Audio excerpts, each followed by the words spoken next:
It's tough. We can't change it. I wish we could move Israel over here, but we can't. Israel is there. It's like they moved into a bad neighborhood. You know, there is critics of that. It is part of the problem. They moved into a bad neighborhood, and it's like, hey, can't you just move out? Yeah. Can I make a point? There's a lot of critics of action here, of the action, which I disagree with. All right, I'll shut up now. All right, Rand Paul.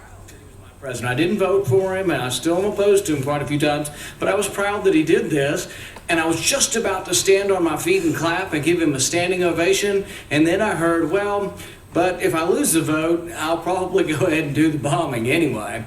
And so it does concern me. I want to be proud of the president, but every time I'm just about there, then I get worried that really he doesn't mean it, that he's going to sort of obey the Constitution if he wins.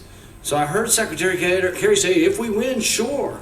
But if we lose, what? I mean, make me proud today, Secretary Kerry. Stand up for us and say, you're going to obey the Constitution, and if we vote you down, which is unlikely, by the way, but if we do, you would go with what the people say through their Congress, and you wouldn't go forward with a war that your Congress votes against. Can you give me a better answer, Secretary Kerry? I can't give you a different answer than the one I gave you. I don't know what the president's decision is, but I will tell you this, it ought to make you proud because he still has the constitutional authority, and he would be in keeping with the Constitution.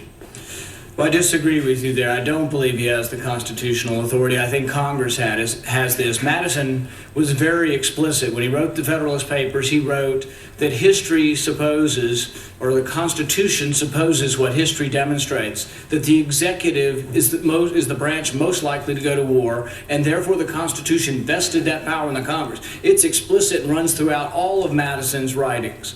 This power is a congressional power, and it is not an executive power.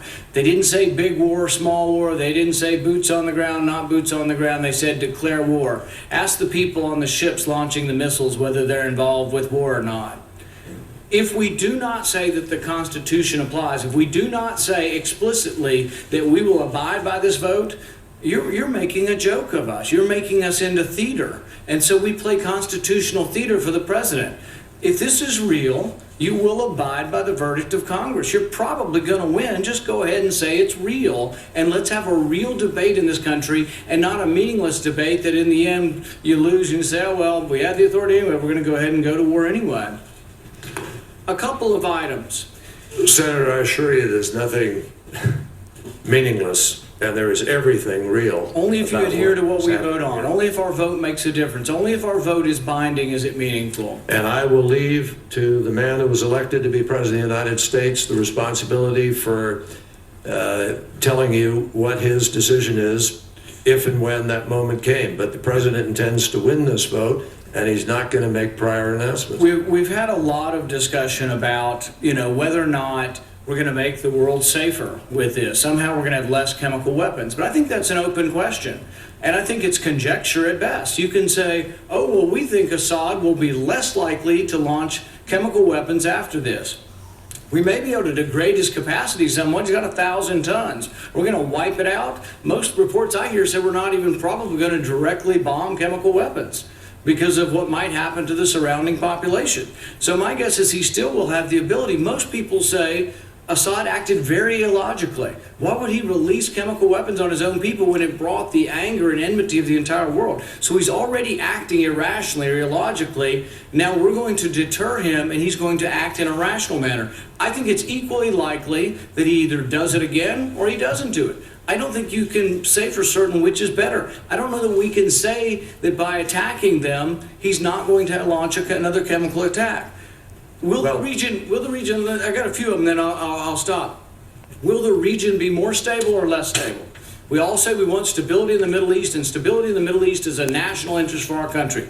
Will it be more stable or less stable?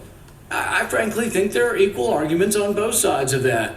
Will Israel be more likely to suffer an attack on them, a gas attack or otherwise, or less likely? I think there's a valid argument for saying they'll be more likely to suffer an attack if we do this. Will Russia be more likely or less likely to supply more arms or get more heavily involved in this?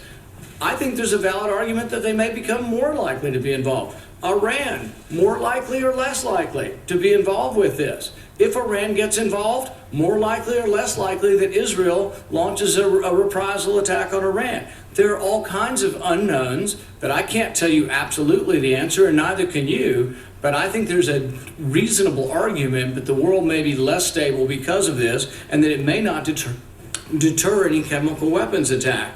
So what I would ask is, how are we to know? How are we to go home? I haven't had one person come up to me and say they're for this war. Not one person. We get calls by the thousands. Nobody's calling in favor of this war. I didn't meet one. I was home all month. I went to 40 cities. I didn't have one person come up and say, do they all agree it's a horrendous thing? Yes, we all agree that chemical attacks are a horrendous thing, but people are not excited about getting involved. They also don't think it's going to work. And they're skeptical of what will occur with this. But I'd appreciate your response and try to reassure the rest of us, one, that the vote is meaningful and valid, that you'd adhere to it, and also that you're convinced that all of these different items will be better, not worse, by this attack. Well, Senator, I'd be very happy to do that. Will Israel be more likely to suffer an attack, or will they be safer? Will they be less safe? I can make it crystal clear to you that Israel will be less safe unless the United States takes this action. Iran and Hezbollah are two of the three biggest allies of Assad. And Iran and Hezbollah are the two single biggest enemies of Israel. So if Iran and Hezbollah are advantaged by the United States not curbing Assad's use of chemical weapons, there is a much greater likelihood that at some point down the road, Hezbollah, who has been one of the principal reasons for a change in the situation on the ground, will have access to these weapons of mass destruction. And Israel will for certain be less secure. But I would also argue that it would be more likely that Hezbollah will attack because of this attack in response. And Israel feels quite confident of its ability to deal with Hezbollah if they were to do so. You will notice that Israel has on several occasions in the last year seen fit to deal with threats to its security because of what's in Syria, and not once has Assad responded to that to date. I think there are a bunch of things we should talk about in a classified session, but let me just make it very clear to you that you ask these questions, will this or that be more likely to happen or not likely to happen? If the United States of America doesn't do this, Senator, is it more or less likely that Assad does it again? You want to answer that question? I don't think it's known. I don't think it's known. Is it more or less likely that he does it again? You have the attack. I think it's unknown whether it's more or less likely whether you have the attack. Senator, it's not unknown. If the United States of America doesn't hold them accountable on this with our allies and friends, it's a guarantee Assad will do it again. A guarantee. And I urge you to go to the classified briefing and learn that. Secondly, let me just point out to you that with respect to this question of Americans wanting to go to war, you got three people here who've been to war. You got John McCain, who's been to war. There's not one of us who doesn't understand what going to war means, and we don't want to go to war. We don't believe we are going to war in the classic sense of taking American troops and America to war. The president is asking for the authority to do a limited action that will degrade the capacity of a tyrant who has been using chemical weapons to kill his own people. But I think by doing so, you announce... It's limited. By doing so, you announce in advance that your goal is not winning. That's not. And I think the last 50 years of secretaries of defense would say, Senator, if your goal is not to people are win, asked, shouldn't be do you involved. want to go to war in Syria? Of course not. Everybody, 100% of Americans will say no. We say no. We don't want to go to war in Syria either. It's not what we're here to ask. The president is not asking you to go to war. He's not asking you to declare war. He's not asking you to send one American troop to war. He's simply saying we need to take an action that can degrade the capacity of a man who's been willing to kill his own people by breaking a nearly 100-year-old prohibition. And will we stand up and be counted to say we won't do that? That's not, I just don't consider that going to war in the classic sense of coming to Congress and asking for a declaration of war and training troops and sending people abroad and putting young Americans in harm's way. That's not what the president is asking for here. General, do you want to speak of that, all to that? No, not really, Secretary. Thank you for offering. Pull it right out from under here.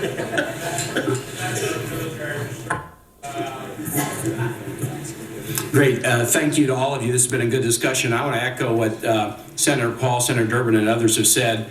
I very much appreciate and celebrated the President's decision to bring this matter to Congress. I also believe with others that the Constitution reserves the power to initiate military action to Congress. 535 people get a vote on that. All right, that was Senator Rand Paul, who had a very spirited